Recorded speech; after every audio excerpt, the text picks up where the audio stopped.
Užkarpęs gerai. Nu, labą dieną. Jau nebeprisistatinėsiu aš. Savo istoriją kokią pasakyt, daugiau kas ją žino. Labai dažnai kartoju ir dar kartą galiu pakartoti. 22 metais vyrui vyko insultas, užsiliejo kraujas ant smegenų, trūko aneurizma. Ligoninė išvežė ir labai kritinės būklės. Išgyveno 3 operacijas, viena operacija nelabai pavyko, gydytojas sakė, gal nelabai ten daug sudėtinga bus, bet jam taip pasidarė sudėtingai, kad teko dar vienos operacijos. Ir paskui dar 3, nes tino smegenis, visko. Buvo taip blogai, kad niekas jam nebežadėjo nieko gero.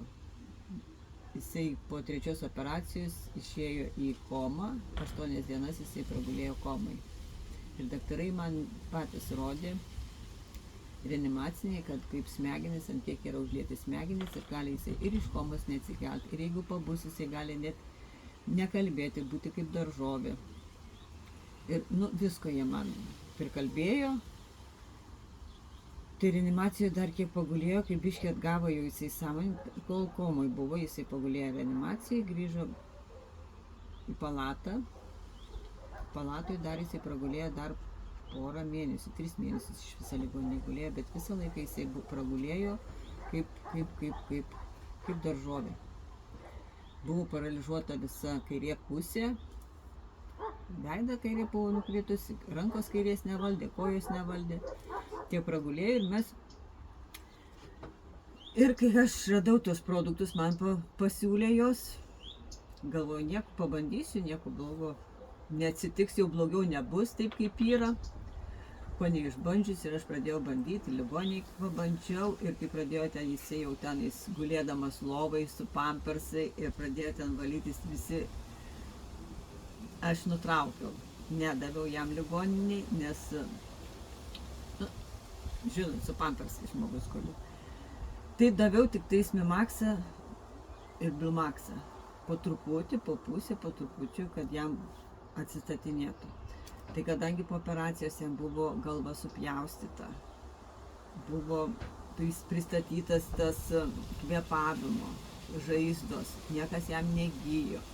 Ir atsirado pragulos jam negyjo, visokių tepaliukų davėm. Kaip aš pradėjau naudoti šitą Mimaxą ir Bilmaxą, tai pradėjau po truputį žaizdos trauktis. Tai gydytoja klausė, kokio aš tepaliukų tepu, kai tiek laiko negyjo žaizdos, o dabar pradėjau gydyti. Atrodo, tie tepaliukai ir nesikeitė nieko, bet aš jau supratau, dėl ko pradėjau statytis. Jau jisai pradėjo ir koja jau pradėjo jam užtirpusi būdavo ir koja pradėjo judinti daugiau. Ranka nelabai, bet koja pradėjo. Aišku, aš ten masažais jam darydavau, mankštas darydavau, viską, kad atsistatinėtų. Ir po 3 mėnesių mus paleido iš ligoninės, jisai nesėdėjo, nevaikščiojo. Sėdėti tai sėdėjo. Jau pradėjau sėdėti, bet jisai neatsistodavo, nevaikščiojo niekur. Vežimėlį aš iš ligoninės parsivežiau gulinti su spec mašina. Nebuvo galima jo kitaip parvežti. O šitą ir parvažiavo jisai, kai parsivežėm namo, man daktarai sakė įvežti į slaugos namus. Reabilitacijos nedavė, neskyrė, nesakė tokiems žmonėms, nieko nepadarys. Nors reabilitologė va ranką jam, kad paralyžuotų, ten priklausė, kad ranką, kaip ir ligoniniai, kad biškį pamasažuotų ranką, koją, kaip paralyžuotas žmogus, kad atsistatytų, nes vis tiek po insulto tai dar tikimasi, kad atsistatys. Bet, sakė, į slaugos namus, bet aš nevežiau jo į slaugos namus, parsivežiau namo, išėjau iš darbą ir pasiėmiau aš jį su tais produktais statyti. Tada pradėjau duoti tą Grimaxą. Grimaxas, kai pradėjau, tai aš pradėjau eiti jam. Mes įstatėm ant puodo ir kadangi ant puodo netolėti tiesiai, aš labai mačiau visą tą turinį, kas ten darėsi iš jo. Ir antibiotikų buvo jisai tenais prifarširuotas. Ir taip nebuvo jau sveikuoliškas prieš insultą. Ir visko. Daktarai visą laiką man kartoja, kad jis turėjo dar tų papildomų ligų. Jisai turėjo ir aukštą spaudimą, turėjo ir cukrus ant ribos buvo. Ir taip visokių su širdies nepakankamumas buvo, sakė, labai daug gretutinių ligų, be šansų jam išgyventi šitokis didelį insultą. Tai Atsiprašau, Algimanto, čia insultas tai buvo nutrūkusios aneurizmos? taip, trūkus aneurizmai įsiliejusi buvo smegenų.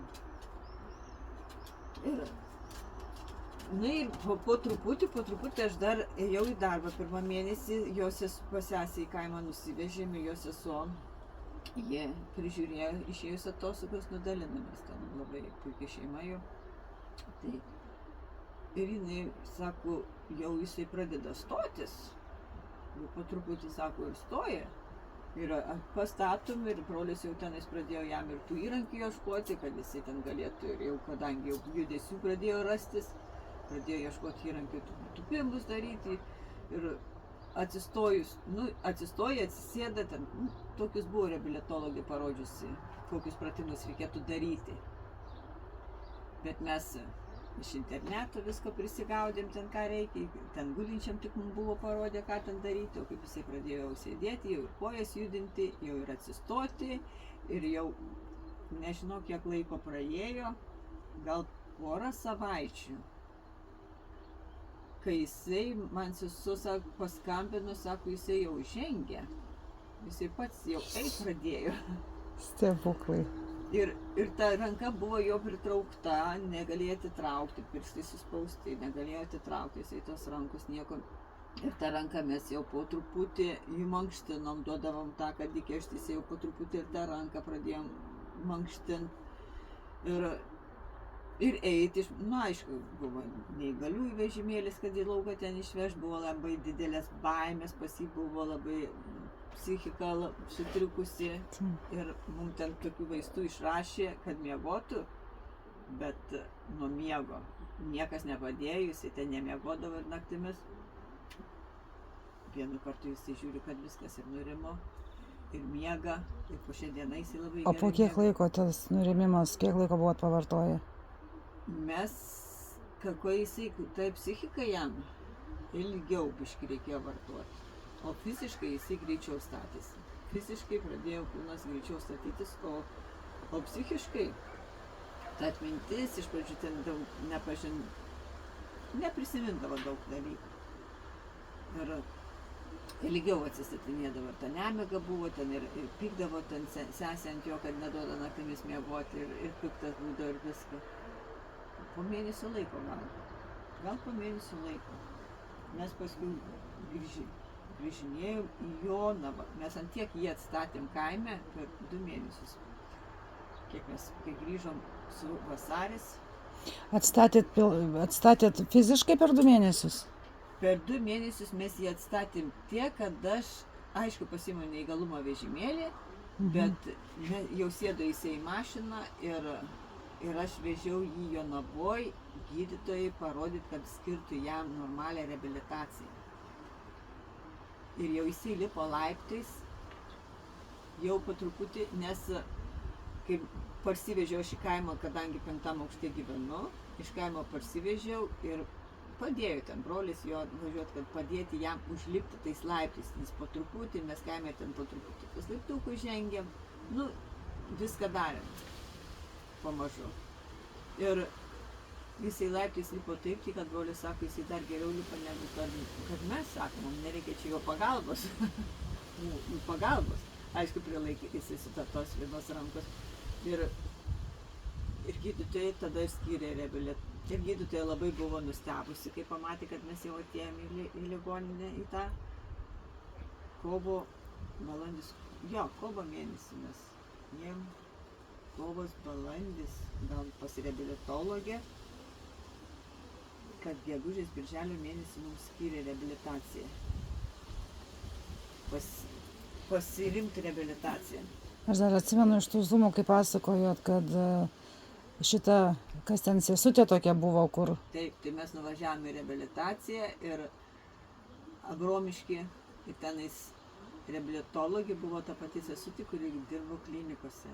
Ir jinai kai pamatė, kad ateina čia žmogus, aišku, jis dar dabar tai jis toks jau gal daugiau prisimintų, dar taip nelabai jis ką prisiminė, bet kad ateitų šitas žmogus pats čia, jinai žiūri akis išpūtęs ir klausia, ar čia tas pats žmogus sako.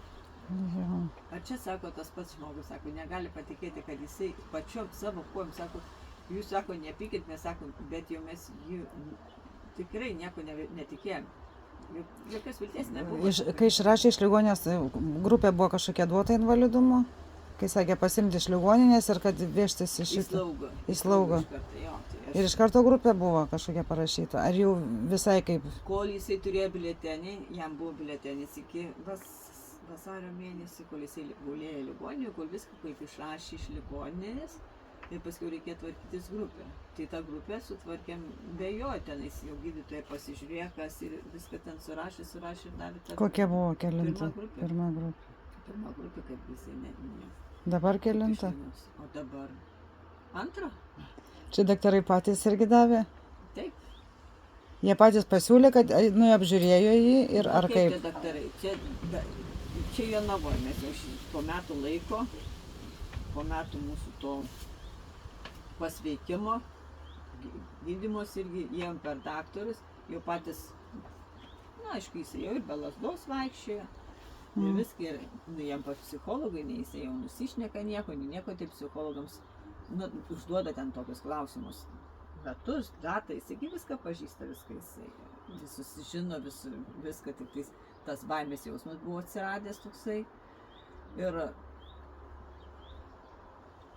kai ką ten daktarai surašė, pas reabilitologą nuėjom irgi pasižiūrėjo, kad jisai labai gerai atrodo, dar nusiuntė dėl epilepsijos. Epilepsijos sako, labai gerai jisai čia prižiūrėtas, sako, labai gerai atrodo. Tai ką jie ten surašė ir iš Vilniaus atsakymą gavom, kad jam 30% davė nedarbingumą. Ir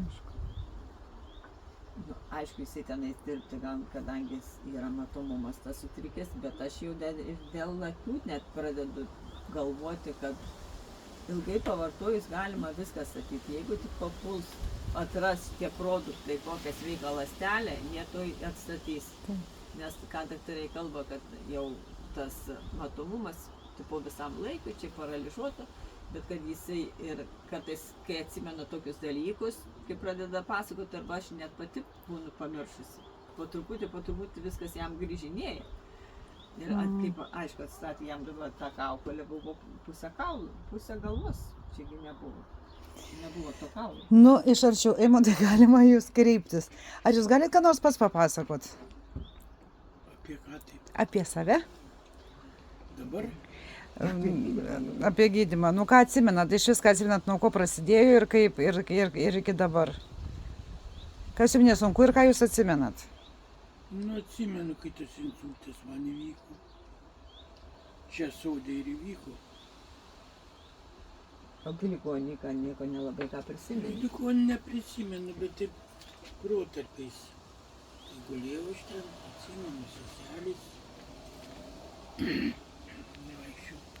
Nu, bet tai tie produktai,